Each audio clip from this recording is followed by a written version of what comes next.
session we're going to do with some kitchen manners for Kalo. So he's very interested in the kitchen at home. We've done a little bit of pre-work on the high-rise bed so that he's happy going onto the high-rise bed, and he's been checking out the kitchen and is very interested in the side. So let's have a look at how we're going to start this off. So what we want ultimately is the plan is that when he comes into the kitchen, he automatically seeks this place as a area where he will get reinforced.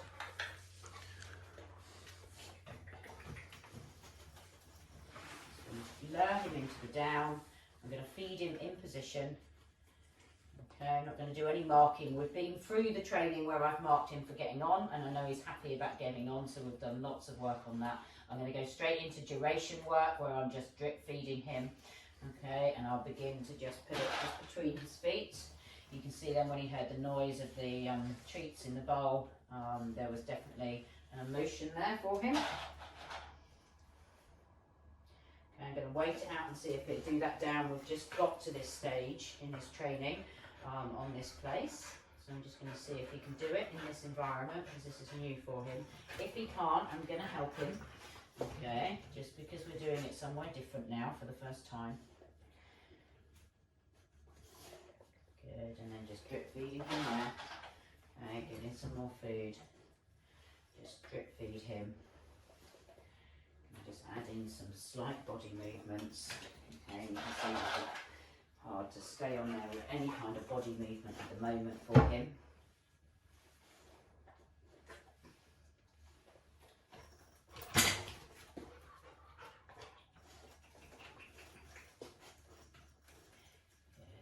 Okay, I'm going to try and get to a kind of break point this time because I'm seeing this is quite hard for him. Break!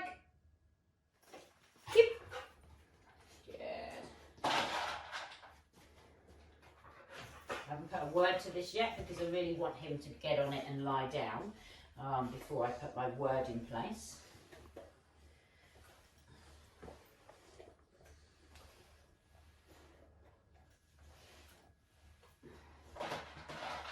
Remember, the longer term plan is when I enter the kitchen or there's any food preparation that I'm doing in the kitchen, I want him to kind of realise that actually this is the place to go to where he will receive some kind of reinforcement.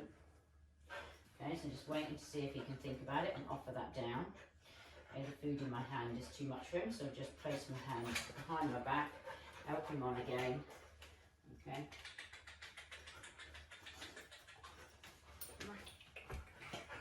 Okay, and into the down. And then I'm just going to drip feed.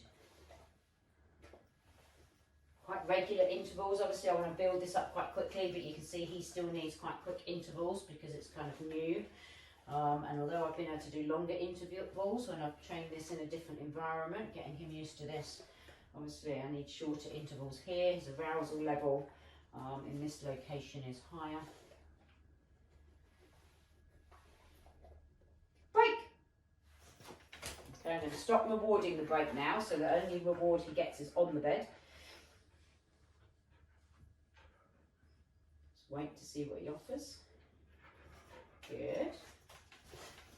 Okay, remember only to feed in the down. That's the behaviour I want.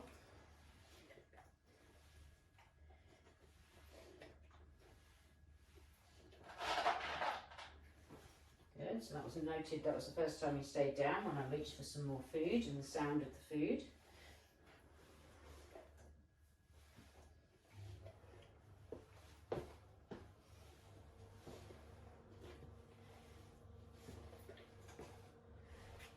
To add in a little bit of body movement again. So I'm quite happy to kind of wait some of these bits out and just let him have some thinking time. See if he wants to go back on there.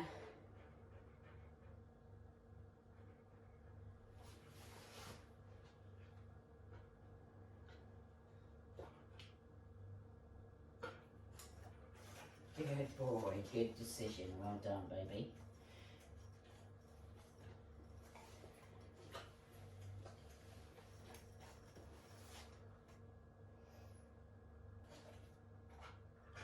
Waiting it out now to see if they give me a down.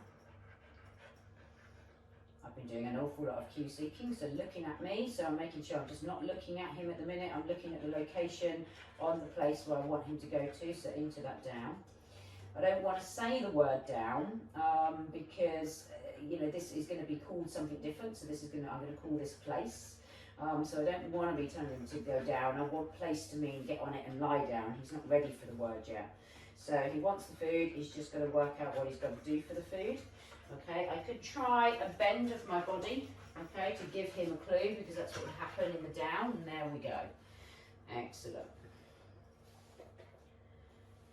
Okay, what I really need to be able to build in now is a little bit longer duration, and I'm just working on a little bit of distractions. I want to be able to move around the kitchen, okay? So longer duration and a few distractions is what I'm going for. Okay, high rates of reinforcement to encourage him to want to be on there. So to start with a young dog, I can feed a whole meal doing this in the kitchen.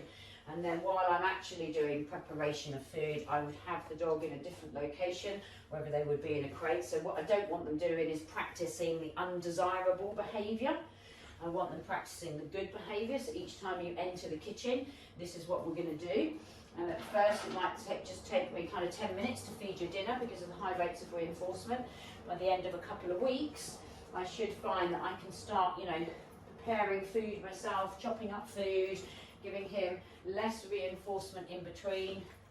It really should only take time, kind of 2 weeks, until I can kind of prepare my dinner while he was in the kitchen, as long as I'm kind of working on it every day. Okay, so beginning to get to be able to move around now, so you can see how this progresses really quite quickly once they get the initial idea. Environmental cues, opening the cupboard means I'm going to feed you on the bed. Okay, at the minute you couldn't cope with that, so we'll just go backwards a little bit. Okay, so wait for them to get on the bed, see if they're offering me a down behaviour. Okay, again, I'm just going to bend my body and help him. Excellent, lad, well done.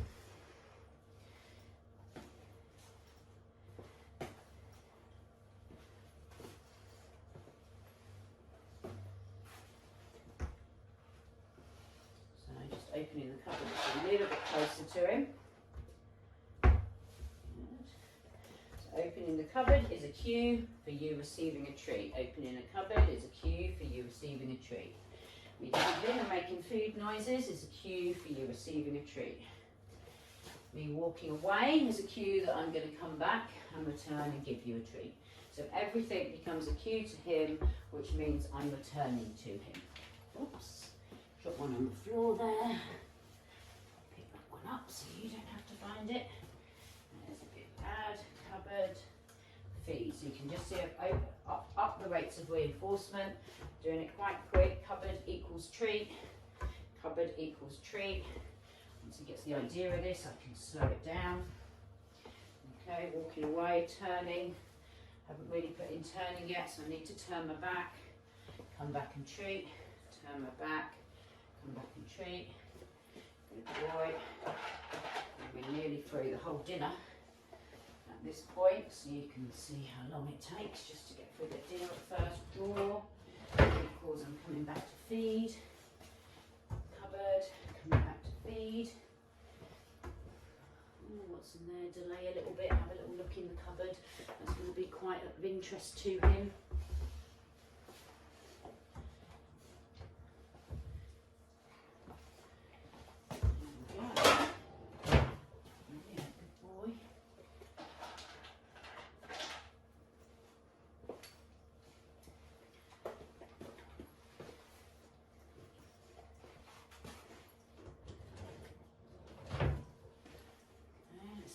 To the fridge.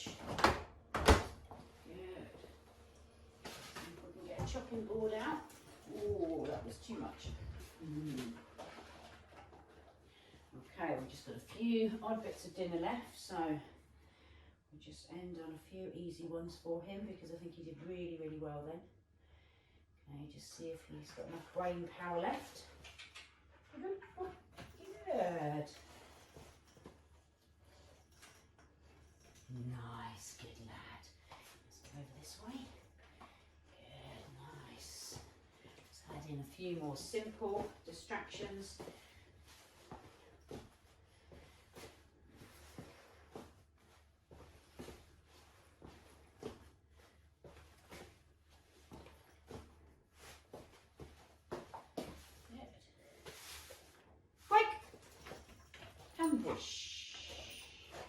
Okay, so you can quickly see how I kind of built that up in one session. Okay, as I say, it will take me about 2 weeks maybe to start actually with proper food preparation. What I want the dog to do now is exit this area so he can't kind of practice counter surfing and jumping up at the counters until we're beginning to get this behaviour more established.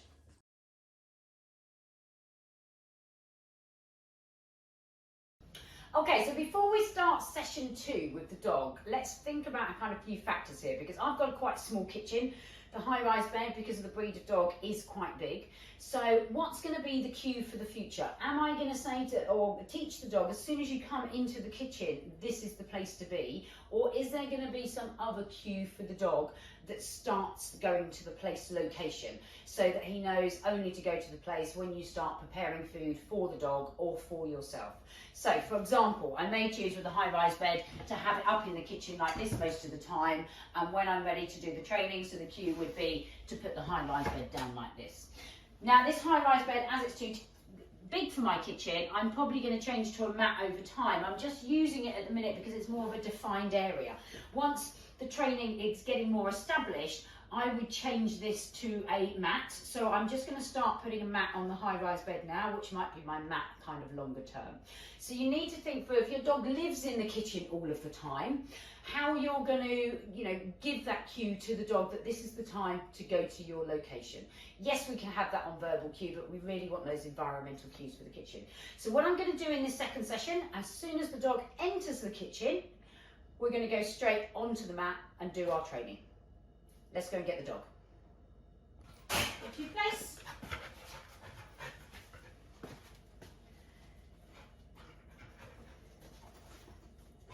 Good lad.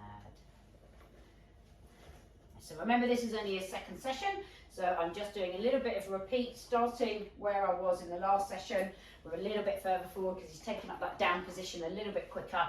And I'm still on high reinforcement rates. This is only the second session. Okay, hopefully I can just start adding in that movement a little bit earlier this time. And what I've got this time, because we're doing a session quite close to his last feed time, is just a little bit of carrots, so some lower calorie food mixed up with some of his food. Okay, which enables me to do a little bit more practice.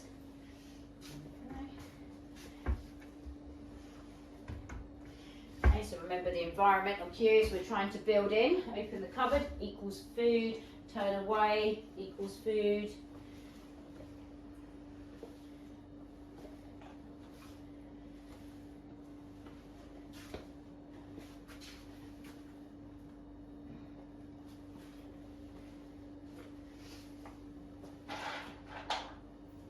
Good, so as soon as I made the pop noise, remember to refill with food. Definitely feeding him after that because of the emotion. So that was the cupboard drawer he found difficult last time, whether it's just a little bit more noisy for him.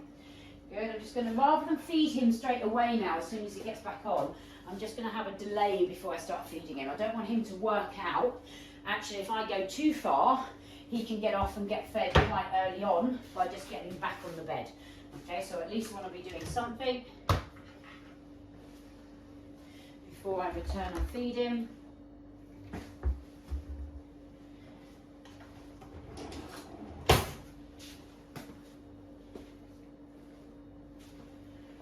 Okay, so we're going to see if we can actually start preparing, doing some chopping, making some food type noises.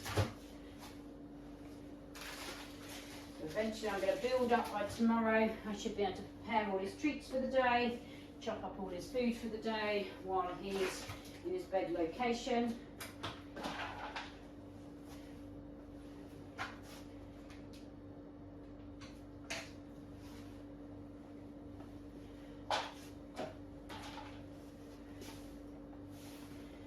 And you might want to add in some normal kind of food, kind of noises. Think you may take the lid off of things. Maybe you've got a bag with the dog food in there, because you're going to get him to stay in this location while you're preparing his dinner and potentially your dinner.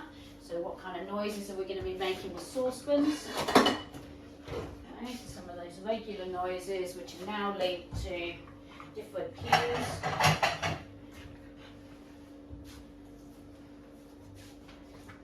So doing doing some cheese chopping here. Don't worry, this cheese is for the dogs, so the remains of dog food on my hand doesn't really matter at this point.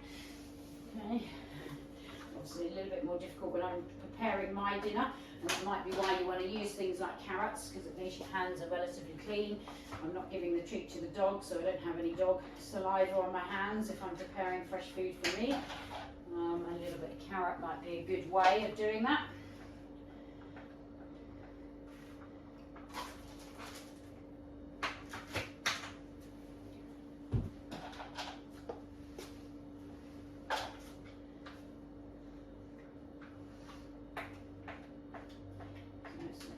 Noises. Okay, that was a little bit too much for him. We're going to see then what he offers. And remember, I'm not going to feed him straight away again now, because I'm trying to increase the behaviour. You can't get up and then lie down and then have a treat immediately. Okay, and I'm actually just going to try and manoeuvre him a little bit so he's a bit more comfortable. Okay, well, you relax over to one side, baby, a little bit. That's it. Good lad. That's better. We're going here. There we go. Good. So I think he thought about it then. He did think about getting up, I think. Got eyes in the back of your head, see what they're doing. Okay, but I'm really pleased with this so far. For a second session, okay, I think he's doing incredibly well.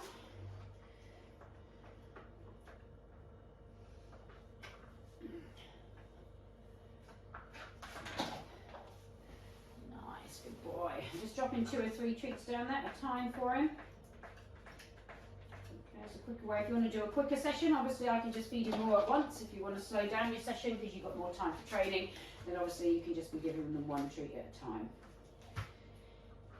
Good lad.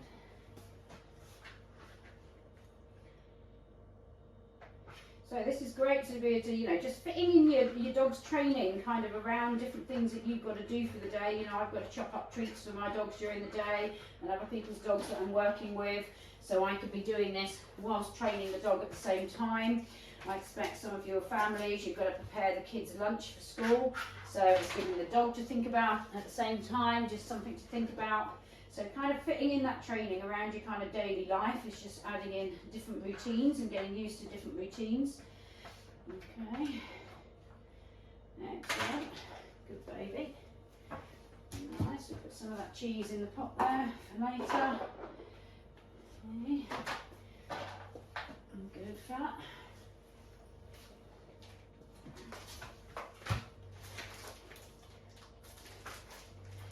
Just going on a little bit longer sometimes. Remember to keep it random. Okay, I always like to do the kind of envelope story, and that if I gave you 100 envelopes to post and I didn't tell you how much I was going to pay you, probably you wouldn't be very motivated until you've got to at least above 60 envelopes that you posted. You still know that you've still got a fair few to go. Okay, but if I gave you 100 envelopes to post, and after you posted 10 I gave you £20, and then you posted another 5 and I gave you a £5, okay, and then you posted another 25 and I gave you £30, it will keep you motivated because you never know when the food's going to come. So keep it a little bit random, try not to drop it on the floor, and so that the dog stays motivated about what you're doing. Sometimes doing a longer one, as I'm doing now, trying to make sure the dog's going to get it right as well. We don't want them to keep failing, so we've got to feed within the means of that dog. Okay, I'm very happy with how he's doing. Okay, if you're not very random, then maybe you just kind of count to yourself. Okay, while you're doing it. There we go. So that's the cheese ready for today. For the dogs that we're going to train. Well done, baby.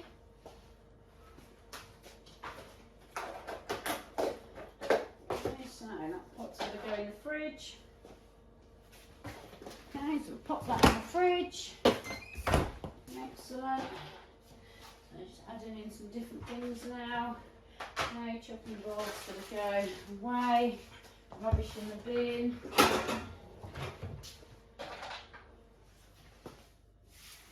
Good. Okay, I've still got food up on the side, so I've got to be careful how I finish this. Okay, I don't want him getting off of that bed, launching straight up onto the side, so I'm going to give him a cue to release him. And then because he's been eating, we're going to go to the garden, okay, on his cue. Okay, so I'm going to give him a break. Good, let's go to the garden. Hope you enjoyed the session.